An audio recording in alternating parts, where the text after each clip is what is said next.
Bayangkan jika partikel padat dimasukkan ke dalam cairan tanpa proses yang tepat, partikel tersebut akan tetap mengendap akibat gaya gravitasi.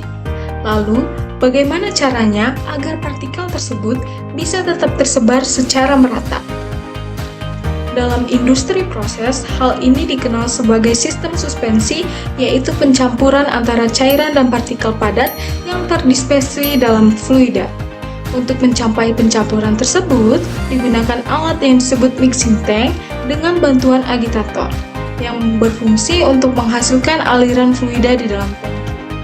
Mixing tank berfungsi untuk mencampur komponen hingga menghasilkan campuran yang homogen. Namun, dalam sistem suspensi, partikel padat memiliki kecenderungan untuk mengendap akibat perbedaan densitas antara partikel dan fluida.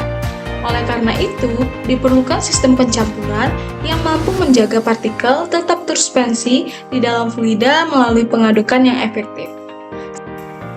Halo, saya Bayu Krisandi. Pada bagian ini, saya akan membahas karakteristik sistem suspensi, khususnya tantangan dalam menjaga partikel tetap terdispersi dalam fluida.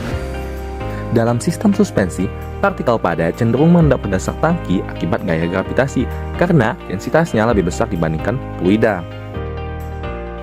Fenomena ini terjadi karena adanya kompetisi antara gaya gravitasi yang menarik partikel ke bawah dan gaya drag dari aliran fluida yang berusaha mempertahankan partikel tetap tersuspensi.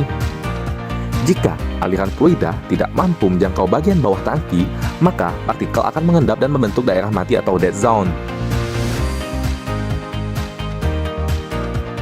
Oleh karena itu, diperlukan kecepatan pencampuran minimum agar partikel tetap tersuspensi. Dalam sistem suspensi, pencampuran dilakukan menggunakan agitator yang berputar di dalam tangki. Putaran agitator menghasilkan aliran fluida yang membentuk sirkulasi dan menimbulkan turbulensi. Turbulensi ini berperan penting dalam mengangkat partikel dari dasar dan menjaga agar tetap terdistribusi di dalam fluida. Agar partikel tetap tersuspensi, diperlukan aliran yang cukup untuk melawan gaya gravitasi yang menyebabkan pengendapan. Kecepatan minimum untuk kondisi ini disebut sebagai Jet Suspension Speed atau NGS, yaitu kecepatan terendah yang mampu menjaga seluruh partikel tetap terangkat. Jika kecepatan di bawah nilai tersebut, partikel akan mengendap. Sedangkan jika terlalu tinggi, energi menjadi tidak efisien. Oleh karena itu, penentuan NGS sangat penting agar proses pencampuran berjalan optimal dan efisien. Dalam proses pencampuran, jenis agitator sangat menentukan pola aliran fluida di dalam tangki.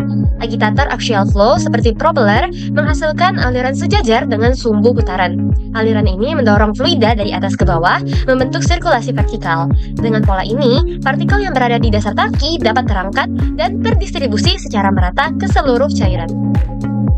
Nah, sebaliknya pada agitator radial flow seperti turbin menghasilkan aliran ke arah samping atau horizontal. Nah, pola ini kuat di sekitar impeller, namun kurang efektif untuk mengangkat partikel dari dasar tangki. Oleh karena itu, untuk sistem suspensi, agitator dengan aliran aksial lebih efektif karena mampu menjaga partikel tetap terdispersi dan mencegah pengendapan. Perancangan mixing tank harus mempertimbangkan sifat partikel dan fluida, serta kondisi operasi agar pencampuran berjalan optimal dan mencegah sedimentasi. Dalam perancangan mixing tank, untuk sistem suspensi, terdapat beberapa parameter penting yang harus diperhatikan, seperti ukuran dan densitas partikel, sifat fluida, serta kondisi operasi dalam sistem. Semakin besar ukuran dan perbedaan densitas partikel terhadap fluida, maka kecenderungan partikel untuk mengendap akan semakin tinggi, sehingga dibutuhkan energi pencampuran yang lebih besar. Selain itu, kecepatan agitator harus memenuhi kondisi minimal yang disebut sebagai Just Suspension Speed, agar seluruh partikel tetap terdistribusi dan tidak mengendap di dasar tangki. Parameter lain seperti diameter impeller dan jenis agitator juga sangat berpengaruh, di mana impeller aksial umumnya lebih efektif dalam sistem tersuspensi karena mampu menghasilkan aliran vertikal. Dengan mempertimbangkan seluruh parameter tersebut, sistem pencampuran dapat dirancang secara optimal sehingga menghasilkan suspensi yang homogen dan efisien. Dengan desain mixing tank yang tepat, sistem suspensi tidak hanya mampu menjaga homogenitas campuran, tetapi juga meningkatkan efisiensi proses dan kualitas produk di dalam industri.